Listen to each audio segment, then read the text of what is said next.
You know as well as I do that when I went down this path with Erica Kirk, you said on this show, you went into business for yourself and you said on this show you didn't think it was going to be anything.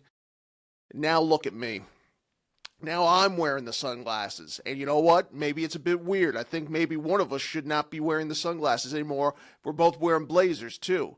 It very much looks like, to my audience and to my fans, that you are jumping on the bandwagon right as it's taken off. Now, who's had the sunglasses this whole time? For years. Yeah, you invented sunglasses. Yes. Whose gimmick is the sunglasses? That's my gimmick. Come on now. Now, okay, well, look, yeah, it's fair point, I guess. Nevertheless, I'm in the middle of something here, okay? Okay, I digress. I'm looking younger. I'm looking fly.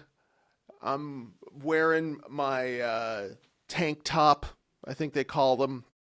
My beard has suddenly gotten a little bit more youthful looking, and my phone has been blowing up as if I'm back in my 20s. I'm getting messages from people I haven't heard from years, and they're losers. They're losers because they didn't know to bet on a winner. And amongst them, the very tip top of them, is my family, and that is the Condon family, to be specific. And as I go through the last year or so, I start taking notes, and I start seeing patterns.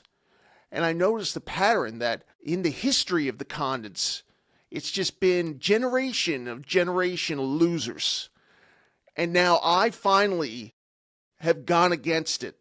And I have been the one in the history, the hundreds of years on this province, the only person with the last name Condon that has escaped its name.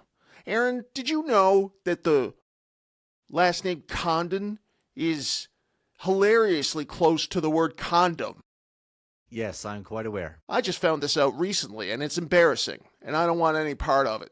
And so it's with that in mind that I've decided to take on the moniker of the two greatest politicians in the history of Newfoundland, and that's William Whiteway and, of course, Danny Williams. And that is why, from now on, I will be referred to as William Williams.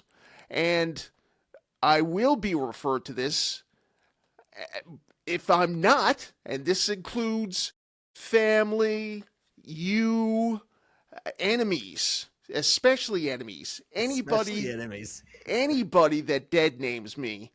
Thank God we live in a country like Canada where if you call somebody by name or whatever that they don't want to be referred to as, dead naming, you can take them to Supreme Court because that's a human rights violation. I will not stand for it. And so that's a message to everybody that's out there that thinks that they might refer to me as G. Patrick Condon or any variation of that, or Pat, or Galen. It's dead. It's William Williams from now on. And I wish I had thought of this. Aaron, please, Aaron, please. I'm sorry. Please. You'll get your time. I wish I had thought about this before my election because it would have turned out completely different.